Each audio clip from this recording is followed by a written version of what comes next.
سوات کے حوالے سے دریائے سوات میں سیاح ڈوب گئے ہیں، 9 جاں بحق ہو گئے، 3 کو بچا لیا گیا۔ انتہائی افسوسناک یہ خبر ہے جو کہ دریائے سوات میں سیاحوں کے ڈوبنے سے متعلق ہے، اور اب تک کی معلومات کے مطابق اس واقعے میں 9 سیاح جاں بحق ہو چکے ہیں، جبکہ ریسکیو آپریشن کے ذریعے 3 کو بچا لیا گیا ہے۔ صورتحال کچھ اس طرح سے پیش آئی کہ سیاح دریا کنارے ناشتہ کر رہے تھے جب ایک تیز سیلابی ریل آیا اور جو سیاح تھے وہ اس سیلابی ریلے میں بہہ گئے۔ بتایا یہ جا رہا ہے کہ 9 سیاح جاں بحق ہو چکے ہیں۔ ریسکیو آپریشن کے ذریعے 3 کو اب تک بچا لیا گیا ہے، جبکہ پاک فوج سوات میں سیلابی صورتحال سے نمٹنے کے لیے پہنچ چکی ہے۔ اور اسی سے متعلق گفتگو کرتے ہوئے اسسٹنٹ کمشنر سوات کا یہ بتانا تھا کہ دریائے سوات کے کنارے جانے پر پابندی آئی تھی، لاپتہ افراد کے لیے آپریشن جاری رہے گا۔ متاثرہ افراد میں سیالکوٹ اور مردان کے جو افراد ہیں وہ شامل ہیں، اور ان کا یہ بھی بتانا تھا کہ جو ڈیڈ باڈیز ہیں ان کو ان کے آبائی علاقوں میں بھیجنے کا انتظام کیا جا رہا ہے، کیونکہ خاصا پینک جو ہے وہاں پہ پایا جاتا ہے جو لوگ وہاں موجود ہیں ان میں۔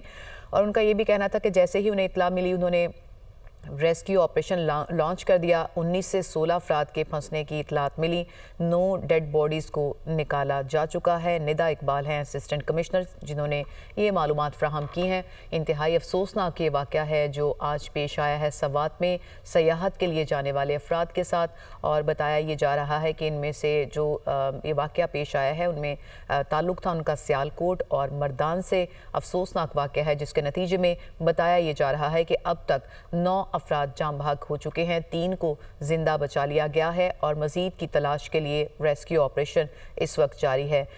جو آپ کو بتائیں کہ ندا اقبال جو کہ اسسٹنٹ کمشنر ہیں، ان کی جانب سے جو معلومات فراہم کی گئی ہیں اس کے مطابق 19 سے 16 افراد کے پھنسنے کی اطلاعات ہیں، جس میں سے 9 ڈیڈ باڈیز کو نکالا جا چکا ہے، 3 لوگوں کو زندہ بھی بچایا گیا ہے، اور دیگر افراد کی تلاش کے لیے آپریشن جو ہے اس وقت جاری ہے۔ اس حوالے سے ان کا یہ بتانا ہے کہ تمام افراد کی ڈیڈ باڈیز کو ریکور کرنے تک یہ آپریشن جاری رہے گا۔ انہوں نے یہ بھی بتایا کہ ایک ہفتہ پہلے سے ہی دریائے سوات میں لوگوں کے نہانے اور دریائے سوات کے کنارے پر جانے پر پابندی عائد کی گئی تھی، لیکن اس کے باوجود احتیاط نہیں برتی گئی، جس کے نتیجے میں یہ افسوسناک واقعہ پیش آیا ہے۔ انہوں نے بتایا کہ لاپتہ افراد کے لیے آپریشن جاری رہے گا، جبکہ بچ جانے والے افراد کو پہلے ہی ان کے علاقوں میں روانہ کیا جا چکا ہے، کیونکہ خاصی پریشان کن افسوسناک صورتحال تھی جو آج پیش آئی ہے سوات میں۔